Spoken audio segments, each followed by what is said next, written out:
आइए हम 4th class के रियाजी के बारे में मालूमात हासिल करेंगे। वर्कशीट 3 है, हमारा सेकंड लेसन है मुख्तलिफ नज़ारे मुख्तलिफ पहलू। देखेंगे आज हमारे पास क्या है। यहाँ पे नाजिया, शाइस्ता और हाजरा तीनों ने एक ही बस की तस्वीर बनाई हैं, लेकिन हर तस्वीर मुख्तलिफ है। इसकी क्या वजह हो सकती है? एक ही बस है, एक ही बस की तस्वीरों को बनाए हैं, लेकिन अलग अलग तस्वीरें। देखिए यहाँ पर हाजरा ने ये बस की तस्वीर बनाया है, ये तस्वीर ऐसी नज़र आ रही है। दूसरी शाइस्ता ने तस्वीर बनाई है, ये तस्वीर ऐसी नज़र आ रही है। तीसरे नाजिया ने ये बस की तस्वीर बनाई है, ये तस्वीर। देखिए बच्चों यहाँ पर तीनों तस्वीरें भी अलहदा अलहदा है।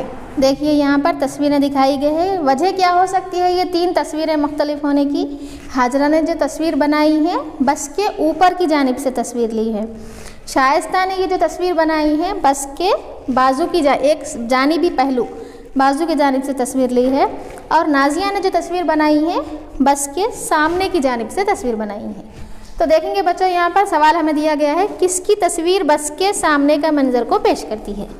सामने, बस के सामने का हिस्सा। देखिए बच्चों यहाँ पर कौन सी तस्वीर में है सामने का हिस्सा? देखिए ये नाजिया की जो बस है सामने के हिस्से को जाहिर कर रही है। इसी तरह देखिए किसकी तस्वीर बस का ऊपरी मंजर पेश कर रही है? किसकी तस्वीर है जो बस के ऊपरी मंजर को पेश कर रही है? ये तो सामने हुआ, ये हो गया बाजू से। तो बचे कौन? हाजरा की बस जो तस्वीर बनाई है, हाजरा की तस्वीर बस के ऊपरी मंजर को पेश कर रही है। इसी तरह किसकी तस्वीर है जो जानिबी पहलू का मंजर पेश करती है? आप लोग देखिए, देखकर लिखिए। देखिए बच्चों यहाँ पर कुछ तस्वीरें दी गई है।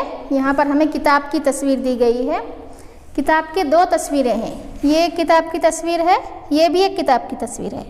तो हमें क्या करना है, यहाँ पर तस्वीरें जो दी गई है, अगर वो तस्वीर ऊपर से दिखाई ली गई तस्वीर है, ऊपरी मंजिल को पेश कर रही है, ऊपरी मंजर को पेश कर रही है, तो उसके लिए टी लिखना है, यानी टॉप, ऊपर का हिस्सा है।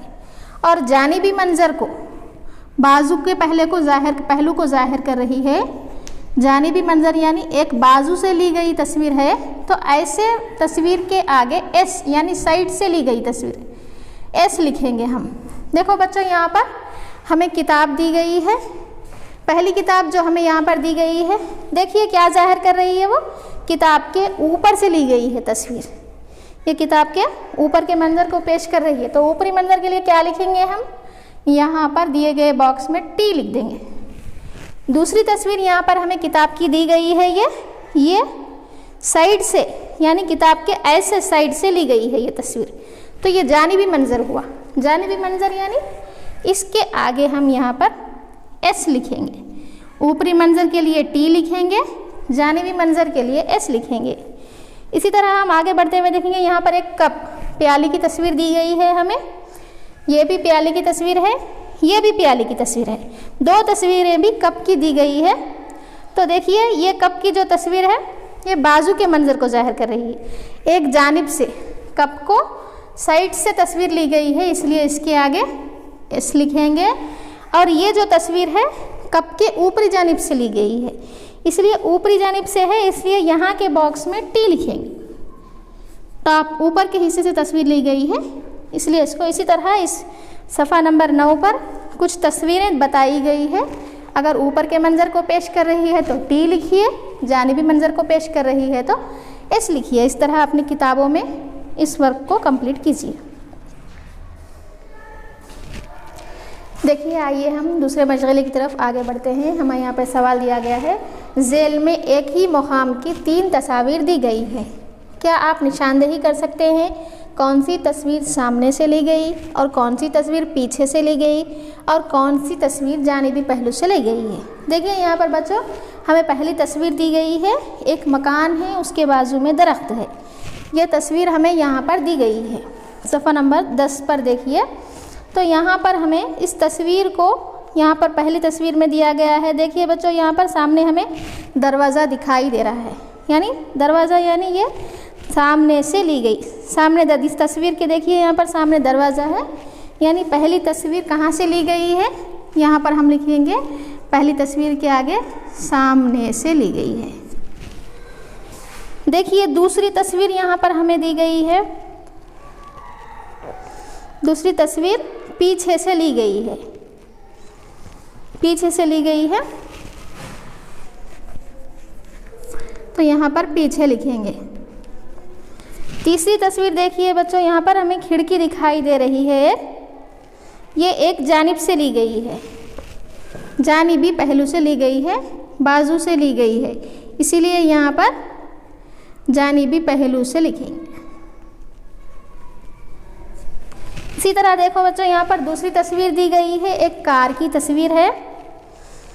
कार के बाजू एक शख्स बैठा हुआ है फ्रूट्स लेकर।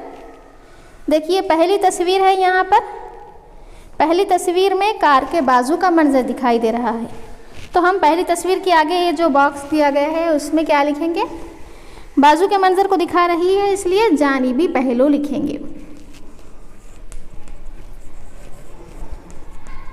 दूसरी तस्वीर देखिए, कार के पिछले हिस्से को जाहिर कर रही है। ये देखिए बच्चों, ये कार कैसी दिखाई दे रही है, पिछला हिस्सा है ये कार का, तो इसीलिए उसको लिखेंगे पीछे से ली गई तस्वीर है ये। तीसरी तस्वीर है, तीसरी तस्वीर में हमें क्या दिखाई दे रहा है, कार का अगला हिस्सा, यानी सामने से दिखाई दे रही है। तो ये तस्वीर कहाँ से ली गई है, सामने से ली गई है। आप भी अपनी किताबों में और कापियों में इन तस्वीर को देखते हुए लिखिए। बच्चों हम यहाँ पर आगे बढ़ते हुए तीसरे मशगले की तरफ आगे बढ़ते हैं। यहाँ पर देखिए तोता और मैना के बारे में दिया गया है। तोता और मैना खेतों के ऊपर से गुजरते हुए नीचे इस मंजर को देखते हैं। तोता और मैना ऊपर से उड़ रहे हैं खेतों के ऊपर से, उनको देखिए नीचे ये मंजर की तस्वीर दिखाई दे रही है। सफ़ा नंबर 12 पर ये तस्वीर दी गई है। बच्चों देखिए, आप लोग भी इसका मुशाहिदा कीजिए और इसके मुताल्लिक़ चंद सवालात दिए गए हैं, उनके जवाबात हमको निशानदेही करके लिखना है। पहला सवाल हमें दिया गया है, स्कूल के अतराफ़ कितने मकानात हैं। देखिए बच्चों, इस तस्वीर में यहाँ पर स्कूल दिया गया है। स्कूल के अतराफ़ देखिए, ये एक मकान है, ये दूसरा मकान है, ये तीसरा और ये चौथा, यानी 4 मकान दिए गए हैं। तो हम यहाँ पर लिखेंगे स्कूल के अतराफ़ कितने मकानात हैं, यानी 4 मकान हैं, 4 लिख देंगे। दूसरा सवाल है, कितने दरख्त दिखाई दे रहे हैं। देखो बच्चों, इस तस्वीर में गौर से देखिए, आप लोग खुद गिनिए अपने तौर पर कितने हैं, 1 2 3 4, इस तरह दरख्तों की भी तादाद 4 है, तो यहाँ पर हम लिखेंगे 4। तीसरा सवाल है, सड़क पर कितनी गाड़ियाँ हैं। देखो बच्चों, यहाँ से सड़क, तस्वीर में जितनी सड़क दिखाई दे रही है उस पर गाड़ियों की तादाद को गिनती कीजिए। देखिए यहाँ पर 1 है ये गाड़ी, आगे बढ़ते हुए हम जाएंगे तो यहाँ पर दूसरी गाड़ी है, यानी 2 गाड़ियाँ मौजूद हैं। तो हम यहाँ पर लिखेंगे सड़क पर कितनी गाड़ियाँ हैं, यानी यहाँ सड़क पर 2 गाड़ियाँ हैं, इसलिए यहाँ पर 2 लिखेंगे। इसी तरह और आगे सवालात दिए गए हैं, इनको पढ़िए और इस शक्ल को गौर से मुशाहिदा करते हुए इसमें दी गई मालूमात को इन सवालात के जवाबात की शक्ल में लिखिए। अपनी किताबों और कापियों में कंप्लीट कीजिए। इस तरह बच्चों, आज हमारी यहाँ पर क्लास ख़त्म होती है। अगली क्लास में फिर मुलाकात होगी। शुक्रिया, खुदा हाफिज़।